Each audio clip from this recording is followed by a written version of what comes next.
Carmen, go ahead. Staggered column, wedge, and line. Okay. You remember the hand signal for wedge? Is it? It's like this. So go ahead and get your team into wedge formation. So all right, so let's move up so that we're not going down a hill. Just be in the flat.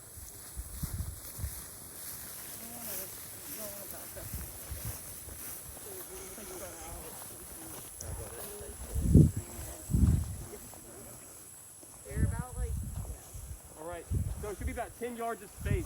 And since we have so much space, let's go ahead and make that space happen. So move up to your right, and then so they don't have to go in the bushes. Okay. All right, you're good. Right there. All right, so we're in an echelon formation here. So pretty obvious what the areas of responsibility are. You're facing forward, y'all are facing kind of this way, and there's a person on rear security on the back. The fire team leader is going to assign that person, and they'll just watch the rear ever so often. So based on how you're facing right now, what's the strength of this formation? Open field. Open field? What is it? I was going to say the same thing, but you can shift it into file formation. Okay, yeah, it's pretty versatile, but there's also a lot of frontal firepower. You see how you're all facing towards the front? If something happened in the front, it's very easy to engage a target in that direction. What's the weakness of this formation? The rear. Yeah, there's only one person, maybe two people covering the rear. It'd be fairly easy to get an attack from the rear in this formation. All right. Now, do you remember the hand signal for file? This? Yes. Yeah. So make sure everyone, when you see someone doing a different hand signal, repeat that hand signal so everybody could hear you, or everybody can see you, rather. So just keep doing it. Everybody understands? So that means file is a straight line, single file line. So go ahead and move into a straight single file line. All right, so keep that 10-yard spacing. You might want to move a little forward. Yeah, you can move up. Can I get him? Everybody move up.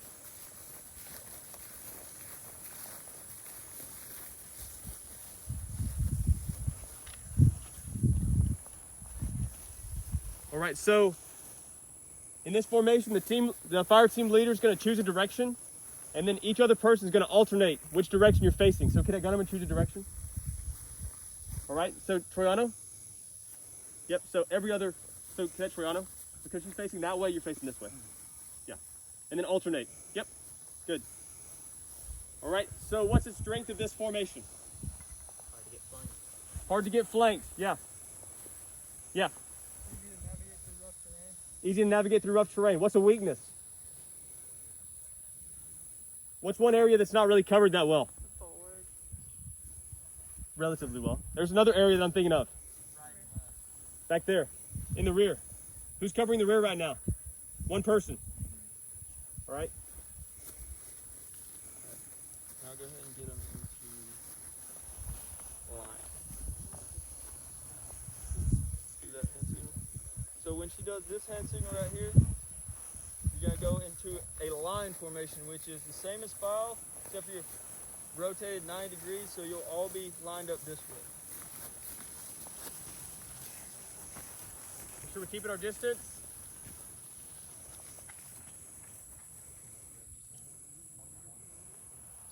All right, what's the strength of this formation? Like all frontal power. You got all the firepower you could need right here. What's a weakness? To the rear. Yeah, major weakness. What's another weakness? Sides. The flanks, yeah, exactly. All right, last one. Who knows what the last one is? Staggered column. All right, do you remember the hand signal for that? Yes, I don't. It's like this. So when she does this, everyone get in two lines behind the leader, and you're going to be staggered off of each other. So if you look at the line beside you, you're going to be staggered. So get in two single file lines behind the leader right here. Okay, hold on a second. As a leader, should I move to the center of the formation so I'm not in the front? I've seen it done both ways. Cat Lunsford, do you have anything on that? If the leader should be on one side or the other? Or in the middle? I don't think it really matters. You can move around. As the leader, you can move wherever you want. You could be in the center, you could be over to one side. So it's completely up to you. All right, so let's get that 10-yard spacing, just so we can see what it looks like. So you'd be about 5 yards behind, you're about 5 yards behind her, so on and so forth. And your areas of responsibility are outward. What's one advantage of this? Not gonna get flanked. Not going to get flanked. What's another advantage? It's good for when you don't know where the enemy is. Good for when you don't know where the enemy is. Or roadways. Or on roadways, yeah. All right, what's a weakness? The rear. The rear. Exactly. You got a question? Yes, Crejon, what is the best formation? Because a lot of them have said that they're not good for like rear protection. What's the best one? What do you think? Well, I mean, you're really never gonna have more than 2 people in the rear. So like, I mean, I would say this one or Wedge Okay. would be probably the best for the rear. I mean, when you have 2 people in the back, it's a lot better than 1. So Right. you could also assign more than 2 or 3. You could assign 3 people to have rear security. So out of this team right here, you could have these 3 in the back. All 3 of them. As the leader, you could say, I want you 3 only focused on rear security. So you can do that. When you're the leader, you can do whatever you want. So even if you were in file, then you could have, hey, people in the back, y'all 3 look. So you see what I'm saying? So who can tell me the 2 compass methods that we'll be using? Does anyone know? All right, so compass a cheek and center hold method. So I'm gonna pass these 2 around so you guys can have a look at them. Be really careful with them. Okay, so go ahead. Did they set their guns down last time? Oh, yeah, you can go ahead and set your guns down go for ahead this and one. set them down. Just be careful. Remember where you set it down. Okay, here you go. And someone else want it? Yeah? All right. You need this one. Yes. Okay, so the first one I'm going to tell you guys about is compass to cheek method. So what you're going to want to do is go ahead and open your compass. All right? You're going to want to bring this thumb piece all the way down, and whichever hand is your dominant hand, you're going to stick your thumb all the way through.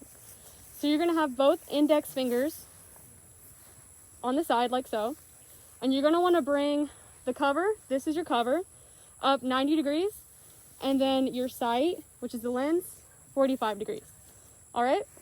So does anyone have any idea what we use compass to cheek for? No? All right. So what we use it for usually is for long distances, and this is more accurate than the center hold method. So say you want to know your azimuth, like in that direction. You're going to want to bring it up to your cheek. All right? And you're going to look through the little notch right there and make sure it's aligned with the needle. Everyone got it? And then once you have that set, you look through the lens and see what degree it's at. So you're going to be looking at the red. So there's a black and there's a red. You're going to look at the red. All right, so once you look at that, you can pass it to someone else. So the next one I'm going to move on to is the center hold method. So this one's going to be easier to do whenever you're on the run and you need to save time. So what you're going to do is you're going to face your body towards what you're trying to go towards. So say a specific landmark. And you're going to have it right here. You're going to bring your cover all the way flat. And then you're going to bring your sight all the way back. Essentially, you're going to have the same hands in the same position as the last one. And you're going to bring it down here. So kind of have your elbows tucked right here. And that's how you're going to shoot your azimuth. All right? So go ahead, once you figure it out, pass it on to someone else. And go ahead and try it out.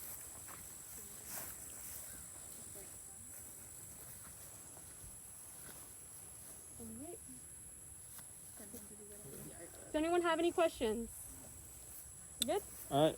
So now you have one component of land navigation. Does anybody know the second component of how you would get from one place to another? Pace count or distance. So like your distance is the only other thing you need to navigate on a 2-dimensional surface. So you got the direction and you have a distance, you can travel anywhere you want. So to get your pace count, we're gonna next LLAB we have this. We're gonna have 100 meters marked off, and everybody that doesn't have their pace count, you're gonna walk off that 100 meters. Start with your right foot, then you're gonna count every time your left foot hits the ground.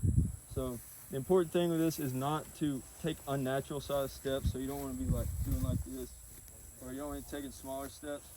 Just naturally walk and count every time your left foot strikes the ground. And then once you get down there, it should be somewhere between 60 and 70 paces. And then that's how you're gonna know. So if I said I want you to go 90 degrees on your azimuth and 200 meters. So you would find your azimuth with the compass, and then you would walk and measure out 200 meters, double your pace count for 100 meters. Does that make sense? Anybody got any questions about that? Nope. Okay. Two, I feel like I don't want to breeze over what like an azimuth is. Who knows how to define an azimuth? Basically, it's just like a heading. It's a degree from 0 to 360. So 90 is an azimuth of east. East is 90, south 180, and then west 270. And then north is 0 or 360. And one more thing is if you had to go around an obstacle, so like say you wanted to go in a straight line this way, but there was something in the way, or a rock formation or something you had to go around. So you would go straight towards it where you couldn't get around it, turn 90 degrees, take the necessary amount of paces to get around it, go this way, go until you get around it, and then 90 degrees back. Take the same number of steps you took the first time when you moved out beside it until you get back, and then continue straight back on your original azimuth. Does that make sense? So you're doing like, what, 4 90-degree turns? 1, 2, 3, 4, yeah. So you're just kind of cutting a chunk out, all right? So let's practice some azimuth. Okay, so we're gonna do some practice real quick. So I'm gonna get you guys to point an azimuth at a specific object, and you guys will take turns on what degree you get, I guess. So just let each other know. So we're gonna point right there. Do you guys see that pole over there? Yes, the one that's kind of by the water buffalo. It's sticking out right there. Okay, so whoever has a compass with you right now, go ahead and try the compass to cheek method. Be a little bit higher off the ground. You still want to be pretty low because you're still taking fire at this point. But go ahead and demonstrate the high crawl for us.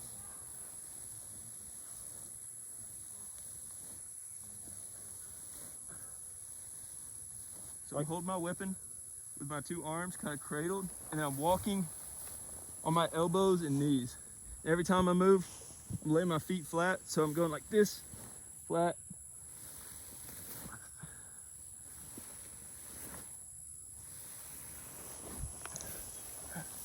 Alright, so to counter that, we'll move into the low crawl. So you'll see some big differences between the low and the high crawl. The low crawl is going to be probably less than half the speed of the high crawl. He's trying to be as low as he possibly can to the ground. Notice his gun is pretty well level with the ground, but he's not putting his muzzle into the ground.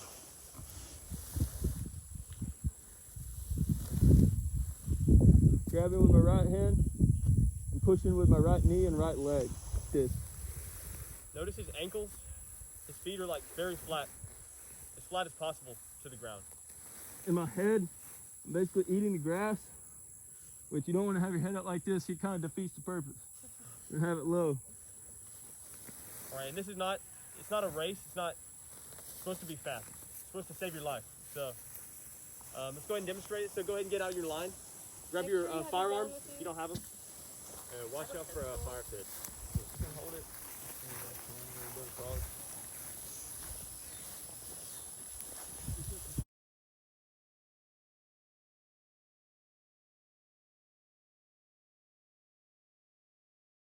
All right, let's do the high crawl. So you're taking fire, but you feel like you can move a little quicker.